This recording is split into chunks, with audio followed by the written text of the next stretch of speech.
ಚರ್ಮೆ ಸೊಪ್ಪಿನ ಪಲ್ಯ ಈ ರೀತಿಯಲ್ಲಿ ರೆಡಿಯಾಗಿದೆ. ಸ್ವಲ್ಪ ನಿಂಬೆ ರಸನ ಹಾಕ್ಕೊಳ್ಳೋಣ. ನಮಸ್ತೆ ಎಲ್ಲರನ್ನೂ ನನ್ನ ಚಾನಲ್ಗೆ ಸ್ವಾಗತ ಮಾಡಿಕೊಂಡು ಇವತ್ತು ಅದ್ಭುತವಾದ ರೆಸಿಪಿ ಮಾಡ್ತಾಯಿದ್ದೀನಿ. ಬನ್ನಿ ಹೇಗೆ ಮಾಡೋದು ನೋಡೋಣ. ನಮ್ಮ ಕೊಡಗಿನ ಚರ್ಮೆ ಸೊಪ್ಪುದು ಪಲ್ಯ ಮಾಡೋಣ. ನೋಡಿ, ಈ ರೀತಿಯಲ್ಲಿ ಚರ್ಮೆ ಸೊಪ್ಪನ್ನು, ಇದು ಗಿಡ, ಇದರ ಸುಳಿಯನ್ನು ಕೊಯ್ಕೊಂಡು ಬಂದು ನಾವು ಪಲ್ಯ ಮಾಡುವಂಥದ್ದು. ತುಂಬ ಚೆನ್ನಾಗಾಗುತ್ತೆ. ನನಗೆ ಯಾರೋ ರಿಕ್ವೆಸ್ಟ್ ಮಾಡಿದರು, ಈ ಚರ್ಮೆ ಸೊಪ್ಪಿನ ಪಲ್ಯ ಮಾಡಿ ಮೇಡಮ್ ಅಂತ. ಊರಿಗೆ ಹೋದಾಗ ಇದು ನನಗೆ ಸಿಕ್ಕಿತ್ತು. ಇದು ಹೊಳೆ ಸೈಡಲ್ಲಿ ಅದೇ ಹುಟ್ಟಿ ಬೆಳ್ಕೊಂಡಿರುತ್ತೆ, ಮತ್ತು ಗದ್ದೆ ಸೈಡಲ್ಲಿ ಸಣ್ಣ ಸಣ್ಣ ತೋಡಿರುತ್ತೆ, ಅದರ ಸೈಡಲ್ಲಿ ಕೂಡ ಇದು ಬೆಳೆದಿರುತ್ತೆ. ತುಂಬ ಚೆನ್ನಾಗಾಗುತ್ತೆ.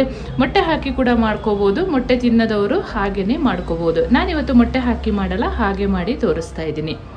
ರೊಟ್ಟಿ ಜೊತೆ ಅಂತೂ ಸೂಪರ್ ಕಾಂಬಿನೇಷನ್ ಇದು. ಬನ್ನಿ ಹೇಗೆ ಮಾಡೋದು ನೋಡೋಣ. ಇದು ಈ ಥರ ಇರುತ್ತಲ್ಲ, ಇದನ್ನು ಈ ಥರ ಕುಯ್ಕೋಬೇಕು. ಇದರ ಸೊಪ್ಪನ್ನ ಈ ದಂಟಿನ ಭಾಗನ ಹಾಕ್ಕೊಳ್ಬಾರ್ದು, ಯಾಕೆಂತ ಹೇಳಿದರೆ ಇದು ಗಟ್ಟಿ ಇರುತ್ತೆ, ಅದಷ್ಟು ಚೆನ್ನಾಗಾಗಲ್ಲ. ಈ ಥರ ಕ್ಲೀನ್ ಮಾಡಿ ಇಟ್ಕೊಂಡು ಆಮೇಲೆ ಸಣ್ಣ ಸಣ್ಣದಾಗಿ ಕಟ್ ಮಾಡ್ಕೊಳ್ಳುವಂಥದ್ದು. ಎಷ್ಟು ಜನರು ಈ ಚರ್ಮೆ ಸೊಪ್ಪಿನ ಪಲ್ಯ ತಿಂದಿದ್ದೀರಾ ನನಗೆ ಕಮೆಂಟಲ್ಲಿ ತಿಳಿಸಿ. ನಮ್ಮ ಕೊಡವ ಭಾಷೆಯಲ್ಲಿ ಇದನ್ನು ತರ್ಮೆ ತೊಪ್ಪು ಅಂತ ಕರಿತೀವಿ. ತರ್ಮೆ ತೊಪ್ಪು ಪಲ್ಯ.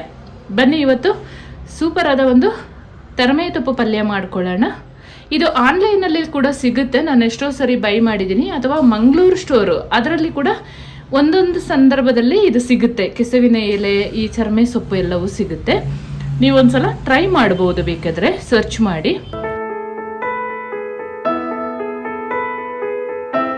ಹುಳ ಎಲ್ಲ ನೋಡಿಕೊಂಡು ನೀಟಾಗಿ ಕ್ಲೀನ್ ಮಾಡ್ಕೊಳ್ಳೋಣ. ಈಗ ಸಣ್ಣದರಲ್ಲಿ ಇದು ಈ ಥರ ಇರುತ್ತೆ. ಆಮೇಲೆ ಇದು ಬೆಳೆಯುವಾಗ ಈ ಥರ ದೊಡ್ಡದಾಗುತ್ತೆ. ದೊಡ್ಡ ಗಿಡ ಆಗುತ್ತೆ ಇದು ಚರ್ಮೆ ಸೊಪ್ಪಿನ ಗಿಡ.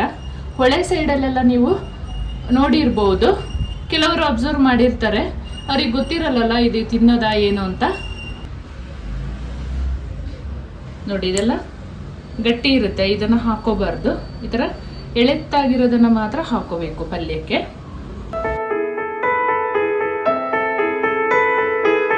ಇದು ಕುಯ್ಯುವಾಗ ಎಲ್ಲವೂ ಒಂಥರ ಸಾಫ್ಟ್ ಆಗಿ ಇರುತ್ತೆ. ಕುಯ್ದ ಮೇಲೆ ಇದು ಬೇಗ ಇದರ ದಂಟೆಲ್ಲ ಬೆಳೆದೋಗುತ್ತೆ, ಅದನ್ನು ಹಾಕೊಳ್ಬಾರ್ದು. ಫೈನಲ್ ಆಗಿ ನಾವು ಚರ್ಮೆ ಸೊಪ್ಪನ್ನು ನೋಡಿ ಕ್ಲೀನ್ ಮಾಡಿ ಆಗುವಾಗ ಇಷ್ಟು ನೋಡಿ ಗಟ್ಟಿ ಇರುವ ಭಾಗ ಸಿಕ್ಕಿದೆ. ಅಷ್ಟು ಇತ್ತು ನಾವು ತಗೊಳ್ಳುವಾಗ. ನೋಡಿ, ಒಳ್ಳೇದು ಇಷ್ಟೇ ಸಿಕ್ಕಿರೋದು. ಚರ್ಮೆ ಸೊಪ್ಪಲ್ಲಿ 2 ಥರದಿರುತ್ತೆ. ಇದು ಹೊಳೆ ಚರ್ಮೆ ಅಂತ ಹೇಳ್ತೀವಿ. ಇನ್ನೊಂದು ನಾವು ಗದ್ದೆಗೆಲ್ಲ ಹೋಗುವಾಗ ಒಂದು ಓಣಿ ದಾರಿ ಇರುತ್ತಲ್ಲ, ಅದರಲ್ಲಿ ಒಂದು ಓಣಿ ಚರ್ಮೆ ಅಂತ ಸಿಗುತ್ತೆ. ಅದಂತೂ ಅಷ್ಟು ಅದ್ಭುತವಾಗಿರುತ್ತೆ. ಅದು ನಿಮ್ಮ ಚಿಕನ್ ಸಾಂಬಾರು ಕೂಡ ಅದರ ಮುಂದೆ ಏನೂ ಇಲ್ಲ, ಅಷ್ಟು ಚೆನ್ನಾಗಿರುತ್ತೆ. ಅದು ಸಿಕ್ಕಿದ್ರೆ ನಾನು ಮುಂದೊಂದು ದಿನ ಅಪ್ಲೋಡ್ ಮಾಡ್ತೀನಿ. ಓಕೆ, ಇವಾಗ ಇದನ್ನು ಕಟ್ ಮಾಡ್ಕೊಳ್ಳೋಣ. ಇದನ್ನು ನೀಟಾಗಿ ಕಟ್ ಮಾಡ್ಕೋಬೇಕು ಸಣ್ಣ ಸಣ್ಣದಾಗಿ. ಇದನ್ನು ತೊಳ್ಕೊಂಡು ನೀರು ಸ್ವಲ್ಪನೂ ಇರಬಾರ್ದು, ಯಾಕೆಂತ ಹೇಳಿದ್ರೆ ಇದು ಸ್ವಲ್ಪ ಲೋಳಿ ಇರುತ್ತೆ ನೀರಿದ್ರೆ. ಹಾಗಾಗಿ ಈ ಥರ ಸಣ್ಣದಾಗಿ ಕಟ್ ಮಾಡ್ಕೊಳ್ಳೋಣ. ಕತ್ತಿಯಲ್ಲಿ ಕಟ್ ಮಾಡಿ ಕೂಡ ಹಾಕ್ಬೋದು, ಇಲ್ಲ ಕೈಯಲ್ಲಿ ಮುರಿದು ಕೂಡ ಹಾಕೋಬೋದು. ಎಳೆತ್ತಾದರೆ ಕೈಯಲ್ಲಿ ಮುರಿದೇ ಹಾಕ್ಕೊಂಡ್ರೆ ಚೆನ್ನಾಗಾಗುತ್ತೆ. ಈ ರೀತಿಯಲ್ಲಿ ಕಟ್ ಮಾಡ್ಕೊಳ್ಳೋಣ. ಈ ರೀತಿಯಲ್ಲಿ ಎಲ್ಲವನ್ನು ಕಟ್ ಮಾಡಿಕೊಂಡು ನೀಟಾಗಿ ವಾಶ್ ಮಾಡ್ಕೋಬೇಕು 1-2 ಬಾರಿ. ಇಲ್ಲಿ ನಾನು ಸೊಪ್ಪು ಕಡಿಮೆನೇ ಇರೋದ್ರಿಂದ ದೊಡ್ಡ ಈರುಳ್ಳಿನ ಒಂದು 3 ತಗೊಂಡಿದ್ದೀನಿ. ಇದನ್ನು ಸಣ್ಣದಾಗಿ ಕಟ್ ಮಾಡ್ಕೊಳ್ಳೋಣ. ಈಗ ಈ ಥರದ ಫುಡ್ಡೆಲ್ಲ ರೆಡಿ ಮಾಡ್ಕೊಳ್ಳುವಾಗ ಮಣ್ಣಿನ ಪಾತ್ರೆಯಲ್ಲೇ ಮಾಡ್ಕೊಳ್ಳಿ, ತುಂಬ ರುಚಿ ಇರುತ್ತೆ. ಮಣ್ಣಿನ ಪಾತ್ರೆ ಬಿಸಿ ಆಗಲಿ. 1 ಚಮಚ ತುಪ್ಪ ಹಾಕ್ಕೊಳ್ತಾ ಇದ್ದೀನಿ.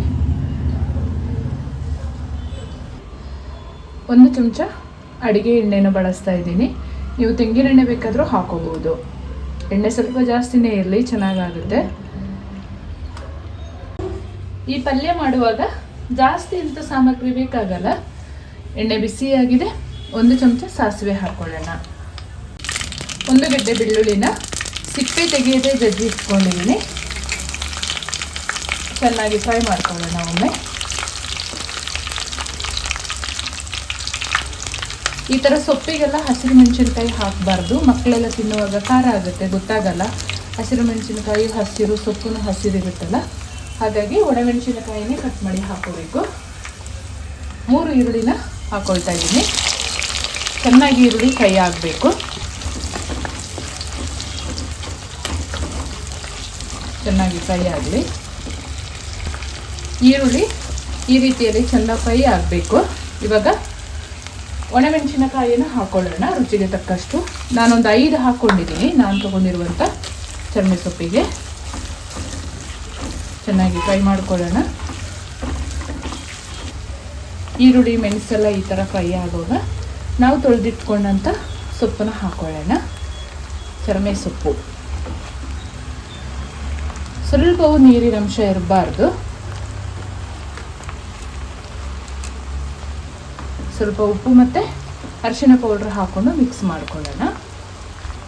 ಯಾವುದೇ ಸೊಪ್ಪು ಪಲ್ಯ ಮಾಡುವಾಗ ಸ್ವಲ್ಪ ಅರಿಶಿನ ಪೌಡ್ರ್ ಹಾಕ್ಕೊಳ್ಳೇಬೇಕು.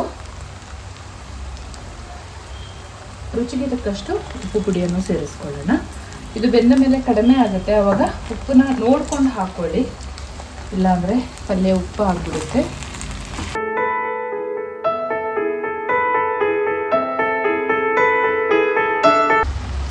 ಈ ರೀತಿಯಲ್ಲಿ 10 ನಿಮಿಷ ಮಧ್ಯೆ ಮಧ್ಯೆ ಒಂದ್ಸರಿ ತಿರುಗಿಸ್ಕೊಂಡು ಬೇಯಿಸ್ಕೊಳ್ಬೇಕು.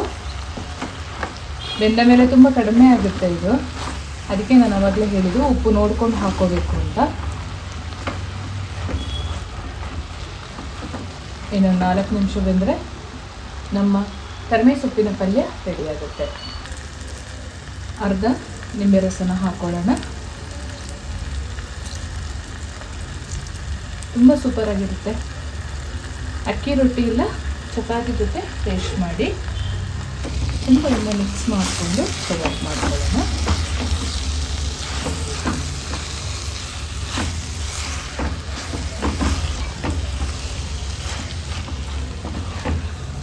ಈ ರೀತಿಯಲ್ಲಿ ನೋಡಿ ಪಲ್ಯ ರೆಡಿಯಾಗಿದೆ. ಈ ರೀತಿಯಲ್ಲಿ ನಮ್ಮ ಕೊಡಗಿನ ಫೇಮಸ್ ಆದ ಚರ್ಮೆ ಸೊಪ್ಪಿನ ಪಲ್ಯ ಈ ರೀತಿಯಲ್ಲಿ ರೆಡಿಯಾಗಿದೆ. ನಿಮಗೆ ಸಿಕ್ಕಿದರೆ ಒಂದ್ಸಲಿ ಇದೇ ಥರ ಟ್ರೈ ಮಾಡಿ. ಆನ್ಲೈನಲ್ಲಿ ಒಂದ್ಸರಿ ಚೆಕ್ ಮಾಡಿ, ಸಿಗಬಹುದು ಮೋಸ್ಟ್ಲಿ. ಇಲ್ಲ ಮಂಗಳೂರು ಸ್ಟೋರಲ್ಲಿ ಒಂದ್ಸರಿ ಚೆಕ್ ಮಾಡಿ, ಅಲ್ಲಿ ಕೂಡ ನೀವು ಬೈ ಮಾಡ್ಬೋದು. ಹಾಗೆಯೇ ನಾನು ಮಾಡ್ತಿರುವ ಅಡುಗೆಗಳು ನಿಮಗೆ ಇಷ್ಟ ಆಗ್ತಿದ್ರೆ ದಯಮಾಡಿ ಕಮೆಂಟ್ ಮಾಡಿ. ನಿಮ್ಮ ಕಮೆಂಟ್ ಓದಲು ನಾನು ಕಾಯ್ತಾ ಇರ್ತೀನಿ. ಹಾಗೆಯೇ ನಿಮ್ಮ ಫ್ರೆಂಡ್ಸ್ ಆ್ಯಂಡ್ ಫ್ಯಾಮಿಲಿ ಜೊತೆ ಹೆಚ್ಚು ಹೆಚ್ಚು ಶೇರ್ ಮಾಡಿ, ನನ್ನ ಚಾನಲ್ಗೆ ಸಪೋರ್ಟ್ ಮಾಡಿ. ನಿಮಗೆ ಹೃದಯಪೂರ್ವಕ ಧನ್ಯವಾದಗಳು. ಏಕೆಂತೇಳಿದರೆ ನೀವು ಸಮಯ ಮಾಡಿಕೊಂಡು ನನ್ನ ವಿಡಿಯೋನ ವಾಚ್ ಮಾಡಿದ್ದಕ್ಕೆ. ಮುಂದೆ ಇದೇ ರೀತಿಯ ಅದ್ಭುತವಾದ ಅಡುಗೆಯೊಂದಿಗೆ ಸಿಗ್ತೇನೆ. Thank you.